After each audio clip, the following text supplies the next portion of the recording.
Bom, mas sobre essa questão da dívida pública ainda, essa metodologia que informa que a gente está com a dívida em 78%, quase batendo 80%, é uma metodologia que é usada aqui no Brasil, né? Porque o pessoal sempre fala que na metodologia internacional o Brasil deve mais do que 80% do PIB. Porque tem parte de títulos que está na mão do Banco Central, por exemplo. Como é que funciona isso? O investidor estrangeiro ele olha para a gente de que forma? Ele está olhando realmente essa metodologia É local? só 80% ou vocês estão Ou tem muito mais mais coisa lascados? escondida, assim? Assim, do conhecimento que eu tenho de como que é contabilizado a dívida pública no Brasil, eu não vejo grandes diferenças em relação a outros países. Os Estados Unidos, por exemplo, grande parte da dívida pública deles está nas mãos também do Fed, ou está nas mãos de governos estaduais, do governo federal. Parte da dívida é devida para o próprio governo. O Japão também tem um pouco disso, em O que... Banco Central do Japão é dono de muita coisa. Né? Exatamente, exatamente. Não só da dívida japonesa, como da dívida de outros países, como de ações de outros países. Então, dívida pública, assim, na maior parte dos países, é uma caixinha de surpresas. Tu começa a abrir e ver aonde que está, para quem que o país deve, quem que são os credores do país. Tu encontra uns negócios bem esquisitos. Eu não ouvi exatamente essa discussão fora do Brasil de que a contabilidade da nossa dívida pública tenha divergência com o que os outros países percebam. Talvez o Paulo saiba alguma coisa. De diferentes países nomeiam isso de diferentes formas, né? Essa festa da uva era muito escancarada antes do Plano Real e se chamava de monetização da dívida, né? É quase que como uma senhoriagem que o André falou aqui no começo, né? Ou seja, o Banco Central monetizando, comprando títulos do governo e encarteirando ad eternum, ou seja, financiando. Seria como uma expansão da moeda, né? O que tem hoje em dia são as taxas das compromissadas, né? Compra com compromisso de vender, mas acaba sendo o que a gente chama no mercado financeiro de o Zé com Zé, né? Na verdade, ganha de um lado, perde do outro.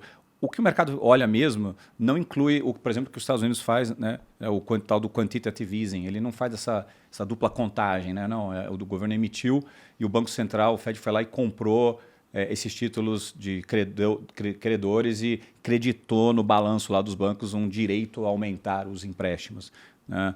O que o mercado financeiro olha é a dívida bruta mesmo, emitida pelo governo, que hoje está indo para esses 80% ao final desse ano e crescendo 3%, 4% ao ano, aí, sem visibilidade de parar, né? Que é o que a gente vai ter que pagar de juros, ponto. É o que a gente vai ter que... E aí, então, a gente pode falar para quem está em casa que funciona mais ou menos... É um tema técnico, desculpa, é que é um tema meio... Não, sem problema. Chato. Mas, voltando àquela questão da métrica dívida-PIB, né? A gente pode falar, então, que se o Brasil ele deve 80% do PIB, ele tem essa dívida, para cada R$1 de riqueza que o brasileiro produz, existem 80 centavos de dívida. É isso. Só que essa dívida cresce numa taxa mais alta do que o PIB. Então, no tempo, a gente vai chegar a 1 para 1 e passar 1 para 10 para 1, 1,20 para 1 e assim vai. Qual seria a solução para essa dinâmica? Lógico que seria gastar menos do que arrecada para que você possa não fazer mais dívida, né? E amortizando isso ao longo do tempo. Esse é o jeito principal. Mas não é uma solução que os políticos costumam gostar. Até porque é absurdo, isso não dá reeleição, né? Uhum. Se você pensa lá, o Lula quer se reeleger. Ele sabe como funciona o jogo político. Tem um já jeito fez mais isso 3 simples vezes. de lidar com o nosso dinheiro. Mas eles não querem fazer. Não é mais simples, é que ele não vai ganhar uma eleição. Se você segura os gastos, a gente está vendo lá o Milei na Argentina. Sim. Tinha uma inflação de 200%, conseguiram reduzir uma inflação de um dígito. Na eleição parlamentar, ele não conseguiu a vitória. Uhum. Então, numa próxima eleição, será que ele vai conseguir se reeleger? Ou será que ele vai ter que, para isso, para ser mais competitivo, abrir a torneira e gastar mais? Porque o povo gosta de quem gasta. E ele fez o simples, né? E funcionou. Rapidamente. Eu não diria que ele fez o simples, ele fez o certo. O certo. Nem sempre é simples fazer o certo, né? Mas o ponto é que o sucesso político não está atrelado ao controle da impressora de dinheiro, está atrelado ao seu uso. Uhum. Então, quanto mais você usa, mais sucesso político você tem. Até porque a consequência vai ser de longo prazo, você pode jogar nas costas de um adversário político. Sim. Se o Lula não ganhar a próxima eleição e o Brasil tiver que controlar gasto e vai ter... Você tem problema quando faz isso, né? As pessoas sentem. A culpa não vai ser do Lula, vai ser de quem tiver ganho a eleição. Mas eu queria saber qual vai ser a solução disso na visão de vocês. A gente vai resolver via inflação, por exemplo? Deixar essa dívida que vai estar gigantesca, você paga numa moeda que não vale nada? Seria A isso? carinha deles de que não tem solução. Eu espero que não. Eu espero que não seja via inflação, porque a gente já tentou isso no passado, fechando um olho, né? Fazendo uma vista grossa para a inflação, achando que não, isso é sinal de crescimento, ou seja, tem um conceito básico de economia que na segunda metade do século XX não foi ensinado no Brasil. Inflação não é sinônimo de crescimento e não ajuda, né? Não é permitindo um pouquinho mais de inflação que você vai ter crescimento. O crescimento vem de outras coisas. E no caso do quociente lá de dívida PIB que eu falei, um dos jeitos de resolver isso é fazer o numerador crescer menos. Mas se os investidores, se os credores continuam pedindo um juros alto, dado a capivara que ele falou que é ruim, o que sobra?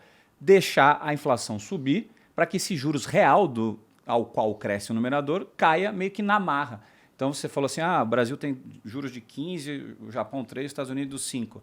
O gringo não olha para o juro nominal, não, ele olha para o real. Porque aqui o histórico de inflação nossa nos últimos 30 anos, desde nos últimos 26 anos, desde 99 da desvalorização, é de 5,5% com 6%.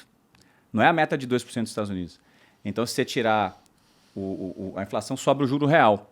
Um jeito de fazer esse juro real cair e, portanto, o numerador crescer menos é você deixar a inflação comer.